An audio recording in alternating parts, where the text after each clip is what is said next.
အားလုံးပဲမင်္ဂလာပါဒီတစ်ခေါက်တော့ကြပြမရွတ်တော့ပါဘူးဒီရက်ကရွတ်ဖြစ်ခဲ့တဲ့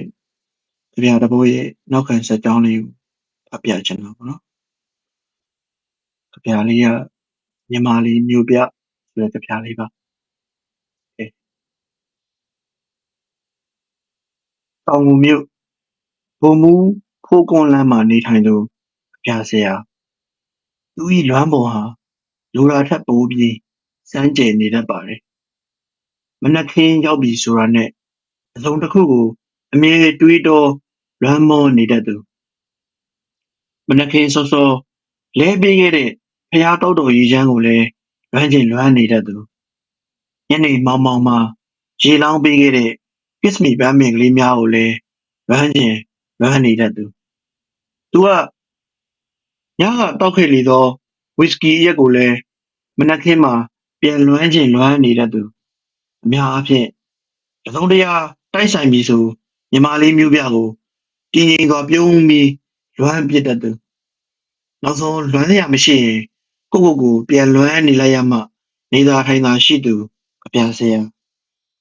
ထိုကဲ့သို့ပင်သူ၏လွမ်းပုံမှာစမ်းကြယ်လို့အဲ့လိုတစ်စုံတစ်ခုကိုသူလွမ်းနေကြမနက်ခင်းတစ်ခုမှာပဲချင်းမြတ်တာကပေးတဲ့အရှုံးကိုတပွားလုံးတည်တည်ငြိမ်ငြိမ်တုံ့ပြန်ရတဲ့ကြပြဆရာရဲ့ကြေကွဲပြုံးကိုတွေ့မြင်ခဲ့ရပါတယ်ညီမလေးမျိုးပြကြပြနောက်ခံအကြောင်းတွေကိုလက်ဖက်ရည်ကြာစိမ့်လေးမြုံပြီးလွမ်းမောမောကြီးပြောလို့ညီမလေးနောက်တစ်ခါကိုထက်အသက်ကြီးရဲ့လူတွေရှေ့ကဖျက်ရှောင်မယ်ဆိုခေါင်းငုံပြီးရှောက်ပါအခုလိုငယ်ရွယ်စဉ်ကလေးကကိုရင်ကျေးမှုကိုမာကြောအောင်လေ့ကျင့်ပြိုးထောင်ထားပါညီမလေးမစင်ဆိုင်ဆုံးမမိသူအောင်ခိုင်မြက်ဘုံမူဖိုးကွန်လန်းဟူသောစာလုံးလေးများကိုအရက်နဲ့မြည်နေတဲ့ဇီးတုံမှာပါတဲ့ထထမိုးဦးဓာတ်ပုံစာရွက်နောက်ကျောမှာကြပြဆရာဟာချရေးလိုက်ပါတယ်2010လွန်ကားစညနေခင်းများမခံမနာကြောင်ကြကြအရင်ဆိုင်လေးတစ်ခုမှာကြပြဆရာဟာညနေတိုင်းကြောက်ချပြီးမြို့ရဲ့တောက်ဝင်မှုကိုအမြဲချောင်းမြောင်းကြည့်ရှုနေတတ်ပါတယ်ဇပွဲပူပူခွေးချေပူပူကလေးများကိုလမ်းဘက်ကိုထိုးထွက်စွာခင်းကျင်းထားပုံဟာကြပြဆရာနဲ့မြမလေးတို့ရဲ့စုံစည်းမှုမိတော့ကိုဖွာကနေရဲသွားစေခဲ့ပါတယ်ထိုဆိုင်ရှိကဖြတ်သွားဖြတ်လာအများပြည်သူတွေဟာလမ်းနဲ့မလွတ်တလွတ်ထိုးထွက်နေတဲ့ခုံကလေးများကိုရှောင်ကွင်းပြီးတောလီသွားထရှိခြင်းကလည်း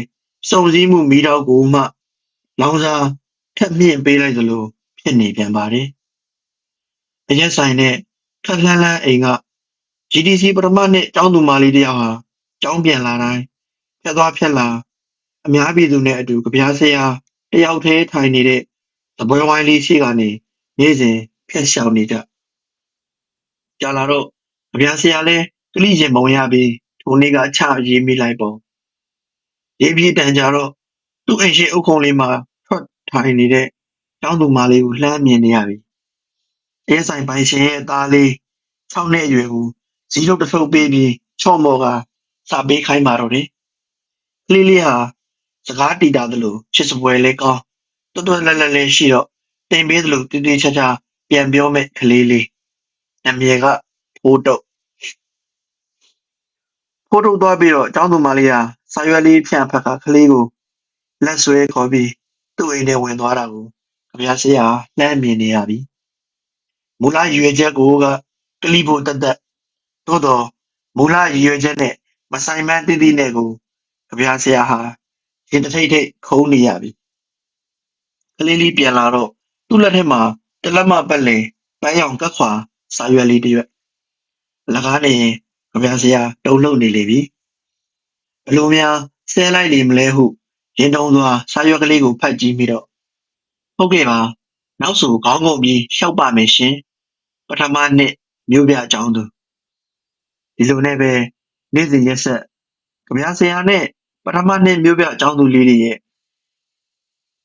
ရင်းနှီးမှုဟာအောင်သွဲတော်ဖိုးတုတ်လေးရဲ့ကူညီမှုနဲ့အပြန်အလှန်ပေးစာလေးတွေကတစ်ချက်တဖြည်းဖြည်းအသက်ဝင်လာခဲ့ပါတယ်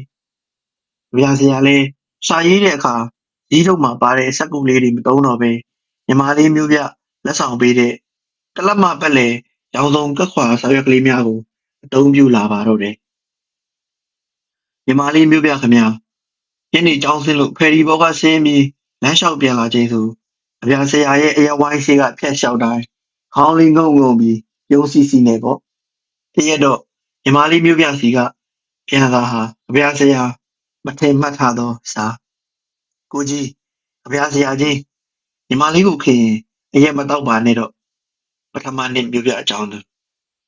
အရက်ကိုတိကနေဖြတ်ပစ်ဖို့မဖြစ်နိုင်ပြီမဲ့လေ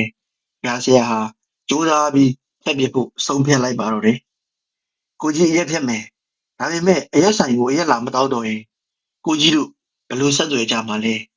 ခါတိုင်းကဖိုးတုံးလေးနဲ့အဆင်ပြေတယ်လေဒီလိုလို့ညီမလေးဖုန်းနံပါတ်လေးရေးပေးလိုက်ပါညီမလေးနဲ့အဆက်အသွယ်မပြတ်ချင်တဲ့အောင်ခိုင်မြက်ဘုံမူဖို့ကွန်လန်ပြာစရာအရက်ဖြတ်ချင်းကိုအကြောင်းပြုပြီးဖုန်းနံပါတ်ရအောင်တောင်းလိုက်ပါတော့တယ်ဖုန်းနံပါတ်ရပြီးပြီမဲ့လေဖုန်းဆက်ရင်ဘယ်တော့မှမကိုင်ညီမလေးမျိုးပြဟာမရှိကနေပဲစာပြန်ဖို့ပါတယ်ညီမလေးမျိုးပြစိတ်မဆိုးပါနဲ့ချစ်တယ်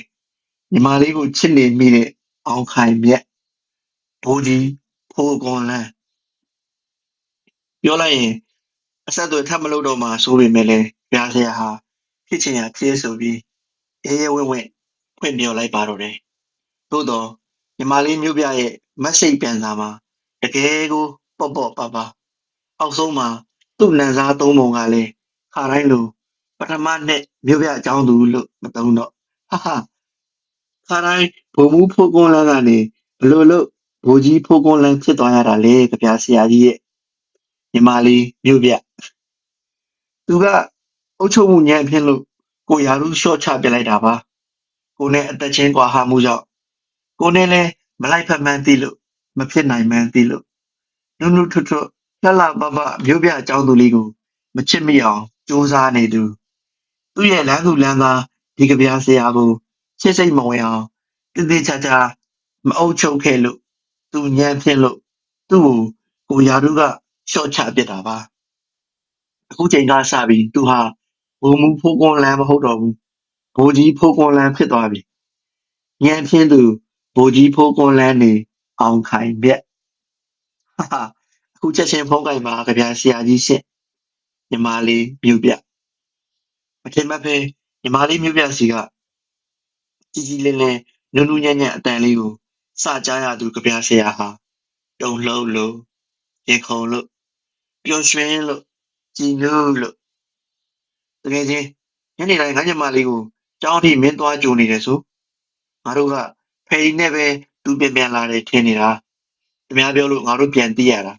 အခုလာတာကလည်းတကယ်ချင်းကိုအကူကြီးတောင်းတဲ့သဘောပါညီမလေးကိုအိမ်ကမင်းနဲ့တွဲနေတာသိတယ်ငါတို့မသိကြအောင်စောင်းနေတာကလေးကိုဘာမှပြောမထားဘူးကလေးကလည်းသူမင်းနဲ့တွဲနေတာကိုငါတို့မသိဘူးပဲထင်နေတာမင်းနဲ့သူ့ကိုအမေတို့ကလုံးဝသဘောမတူဘူးကွမင်းကငါတို့မြို့မှာငါတို့လေးစားရတဲ့ကြပြဆရာပဲကွာမင်းစိတ်ရင်းကိုအာယုံပါတယ်မင်းထပ်မပတ်သက်ပါတော့ကွာခညံ့ညံ့ရုပ်ရှင်ကားတကားရဲ့ဇက်ရှင်ကိုတမင်မြင့်ပစ်တော့မဲ့ခညံ့ညံ့ဇဝင်ကားတစ်ခုလိုစကလုံးတွေတူနာတယ်အမှန်တကယ်ကြားနေမိတော့ကြပြဆရာမပါဇက်အဟောင်းသားဖြစ်ပုံကလည်းစမ်းကြယ်လိုက်ပါပြီညီမလေးမျိုးပြဟာကျောင်းနေဘက်ငယ်တငယ်ချင်းရဲ့ညီမအငယ်ဆုံးလေးတဲ့ညီမလေးကျောင်းစိတ်ရင်ညက်နေခင်းများမှာကြပြဆရာဟာအမြဲသွားကြုံနေကြညီမလေးအိမ်မရောက်ခင်လမ်းထိပ်မှာပဲညီမလေးဟာဆိုင်ငယ်ဘောကဆင်းပြီးဖယ်ရီနဲ့ပဲပြန်လာသလိုလိုသူ့အိမ်ထိလမ်းလျှောက်ပြန်နေကြဖြတ်တန်းလာရတဲ့အသက်အရွယ်အရ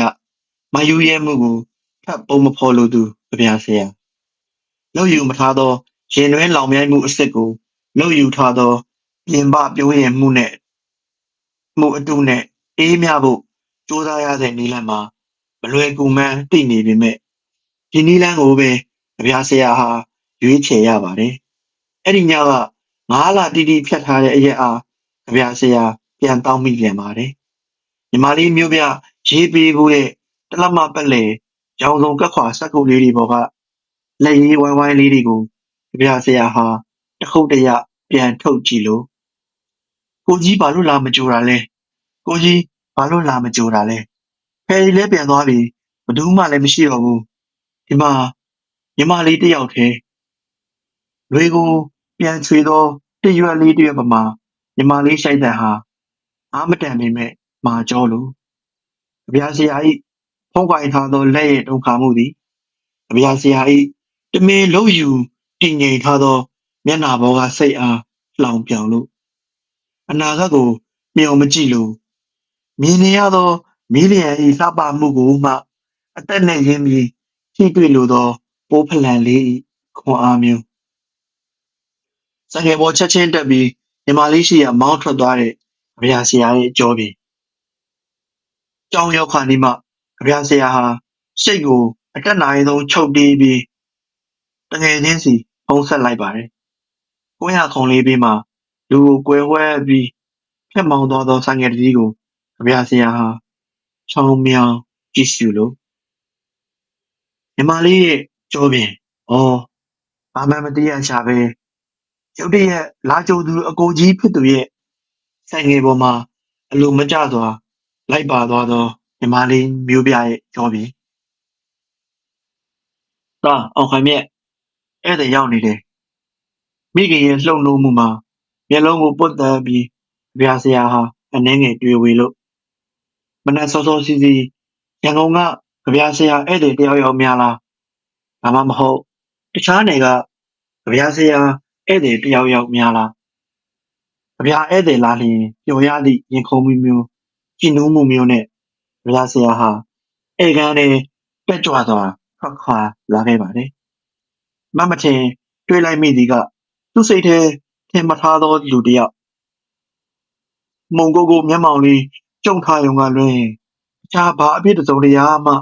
မျက်နှာပေါ်မှာမပေါ်လွင်တော့အောင်တည်ငြိမ်နေသူညီမလေးမြို့ပြဘလို့ရင်ဆိုင်ရမလဲဆိုတဲ့ရင်တွင်းတုန်လှုပ်မှုကိုဖုံးဖိထားသောဗျာဆရာရဲ့မျက်လုံးများဗျာဆရာရဲ့မျက်လုံးများဟာညီမလေးကိုထိတ်တိုက်မကြည့်ရဲကိုကြီးကိုလာနှုတ်ဆက်တာကိုကြီးအရက်တွေပြန်တောက်နေပြန်ပြီထင်တယ်မျက်နှာကြီးရဲပြီးရောင်နေတာပဲမနက်ဖြန်ညနေရန်ကုန်ကိုအပြီးပြန်တော့မှာဖေကြီးကရွှေပြည်သာကိုနေပြောင်းပါလို့တမိသားစုလုံးအဲ့ကိုပြောင်းနေမှာညီမလေးလည်းရန်ကုန်မှာပဲကျောင်းဆက်တက်နေမှာဘာအကြောင်းပြချက်မှမပေးပဲဘာမှမသိရပဲဒီအတိုင်းလွတ်လွတ်ကျွတ်ကျွတ်ကြီးကိုကြီးဘက်ကညီမလေးကိုလုံးဝအဆက်အသွယ်ဖြတ်သွားပေမဲ့ကိုကြီးကိုအမြဲတတိယမိတာပါဘာလို့ဖြတ်ပြက်လဲဆိုတာကိုလည်းမမေးတော့ပါဘူးစဖြတ်ခါစားဖုံးခေါ်ရင်မကင်တော့တာကိုစိတ်အရန်ဆိုးပေမဲ့နောက်ပိုင်းနေတတ်လာပါတယ်ကိုကြီးရေးပေးတဲ့စာလေးတွေပြန်ပေးမလို့လေသူစွန့်အားသွားတော့အောင်စကားတွေတရစပြောရင်းလက်ထဲကင်ထားတဲ့ပလတ်စတစ်အထုပ်ကလေးကိုညီမလေးကစပွဲပေါ်တင်လိုက်ပါတယ်။ရောင်စုံတလက်မပတ်လေစက်ကူလေးတွေထုတ်ပိုးထားတဲ့ပလတ်စတစ်အိတ်ထုပ်လေးဘာကိုပြောလို့ပြောရမှန်းမသိအောင်ငိုငေါင်သွားပေမဲ့သူအရင်ကတွေးတိုင်းပြောဆိုဆုံးမနေကြစကားတွေအတိုင်းသူအမြဲရေးပေးတဲ့စကားလုံးလေးတွေအတိုင်းညီမလေးဟာအချိန်အနည်းငယ်အတွင်းပြောင်းလဲလိုက်ပါနေပုံမှာကြေကွဲစွာကြည်နူးစရာဒီရွယ်လေးနဲ့သမီးသားပြက်ခတ်မှာချစ်သူကိုအပြစ်ကင်းစွာတည်တည်ငြိမ်ငြိမ်တုံ့ပြန်ပြတဲ့ညီမလေးမျိုးပြယောက်ျားကြီးတံမဲ့မျက်ရည်ကိုညီမလေးမသိအောင်ခိုးပြီးဝဲနေရတဲ့ကို့အဖြစ်ကိုကြပြဆရာဟာရှက်ယွံလို့ညီမလေးခဏထိုင်အောင်နော်အခန်းထဲပြန်ဝင်သွားပြီးကြပြဆရာဟာတစ်ချိန်ကညီမလေးပေးခဲ့မှုတဲ့ရောင်စုံတလက်မပတ်လေစက်ကူအုပ်ကလေးတွေကပန်းရောင်စာရွက်အလိုလေးတစ်ရွက်ကိုဖြုတ်ယူပြီးစာ3-4ချောင်းလောက်ရေးလိုက်ပါတယ်ဝဲနေတဲ့